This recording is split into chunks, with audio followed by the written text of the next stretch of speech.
Malayalam big boss season 7 ലൈവിൽ ഇപ്പോൾ നടന്നുകൊണ്ടിരിക്കുന്നത് ലക്ഷ്മി അനുമോളോട് വിളിച്ച് സംസാരിക്കുകയാണ്. എനിക്ക് ഉടൻ തന്നെ എല്ലാവരെയും ഇവിടെ കൊണ്ടുവരണം, ഉടൻ തന്നെ ഞാനൊരു മീറ്റിംഗ് പ്ലാൻ ചെയ്യുന്നുണ്ട്, എല്ലാവരും വേണോ വേണം എന്ന് അനുമോൾ ചോദിക്കുന്നുണ്ട്. അതെ, എല്ലാവരും തന്നെ വേണമെന്ന് പറയുന്നുണ്ട്. അപ്പോൾ അനുമോൾ ഇങ്ങനെ എടുത്തുകൊണ്ടിരിക്കുന്നുണ്ട്.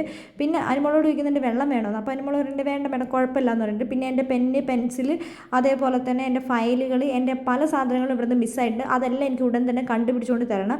ഇവിടുത്തെ അസിസ്റ്റൻറ്റ് മാനേജറൊക്കെ എവിടെ നോക്കുന്നുണ്ട്. ആ സമയത്ത് അക്ബറിനെ കാണാനില്ല മാഡം. അക്ബർ ഇപ്പോൾ മുതലാളീൻ്റെ മോളുടെ ചുമട്ടുതൊഴിലാളിയായി മാറിയല്ലോ എന്നൊക്കെ നമ്മുടെ ജനറൽ മാനേജർ പറയുന്നുണ്ട്, അതായത് ലക്ഷ്മി പറയുന്നുണ്ട്.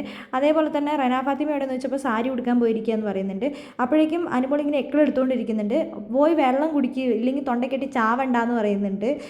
എന്നിട്ട് പറയുന്നുണ്ട്, ലക്ഷ്മി പറയുന്നുണ്ട് എനിക്ക് എൻ്റെ എല്ലാ സാധനങ്ങളും, അതേപോലെ തന്നെ ഇനി ഈ ബിഗ് ബോസ് വീട്ടിൽ സമരം ഉണ്ടാകാൻ പാടില്ല, അതേപോലെ തന്നെ എല്ലാവരും ഭക്ഷണം കഴിച്ചൊന്ന് ചോദിക്കണം, ഒരു പ്രശ്നങ്ങളും ഇന്നലത്തെ പോലത്തെ ഒരു പ്രശ്നങ്ങളും ഇന്ന് ഈ ബിഗ് ബോസ് വീട്ടിൽ സംഭവിക്കാൻ അത് കറക്റ്റായിട്ട് നോക്കി ചെയ്യണമെന്ന് അനുമോളോട് ലക്ഷ്മി പറയുന്നുണ്ട്.